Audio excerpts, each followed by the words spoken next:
Another show-stopping number featured not only Judy and Jean, but also some very enthusiastic young performers doing their best to encourage the uptight society adults to loosen up and experience the Portland fancy.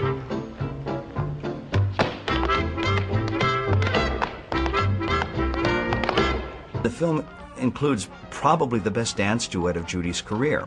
In the challenge dance that she and Gene Kelly do in the barn, the Portland Fancy, as he has said, he gave her some very difficult stuff to do. I, of course, always watch for the feet when I'm watching an MGM musical to make sure they're really making those sounds. But she was just going foot for foot with him. It's perfect choreography to me. After several weeks of filming, it was becoming increasingly difficult to stay on schedule because of Garland's unpredictability. On some days she was either very late or didn't show up at all. She eventually asked to be released from the picture, but the studio would hear nothing of it. At that point, Joe Pasternak went to Louis B. Mayer and said, should we cut our losses? Should we just flush this? And Louis B. Mayer said, no, this girl has made us millions when she was well. You finish this picture no matter what it costs. She was late and things like that, yeah.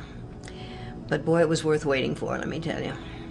But she drove directors a bit crazy. They had a heck of a hard time for a while getting film on her because she just wouldn't work very much, you know. But was she a great gal and funny? Oh.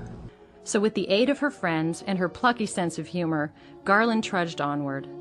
Summerstock finally wrapped in February of 1950, but after close scrutiny, it was decided that the film was still in need of a powerhouse finale.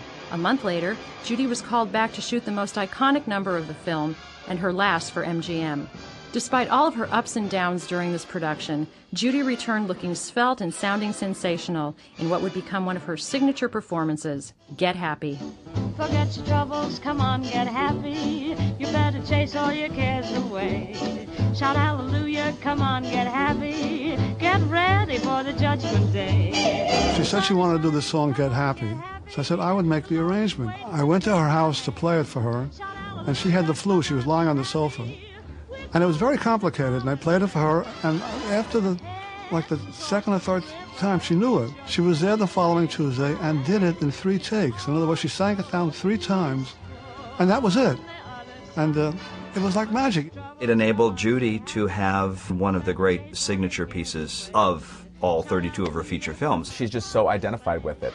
I almost forget that Get Happy is in Summerstock when I watch it because it just seems like it's from a different movie in a way. People had thought it was cut from something else. Chuck had first directed Judy in Easter Parade a year and a half prior to this. And there was a great song by Irving Berlin called Mr. Monotony for Judy in Easter Parade that had been cut out.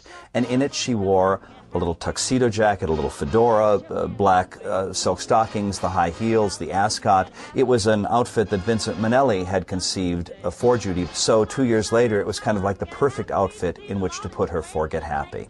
So there you see the chorus boys, that red sky in the background, and boom, there is Judy. And after seeing her do the other stuff, which is so sort of playful and farm-like, you know, that all of a sudden she's there going boom. The river, wash your sins away in the tide. Get Happy was the last number she ever did at MGM. Summerstock, of course, was the last picture. Even the jaded press were surprisingly moved by its contagious energy and Judy's flawless comeback performance. And 45 years later, the revelry and exuberance of Summerstock continues to awe and inspire. It's just so joyful. It's the pure joy, honestly, of doing that was working with Judy, because I idolized her, and she made it very special for me. And any special moments were our private time together when I would go to the house, you know, or have dinner with her or something like that. It was a lasting friendship.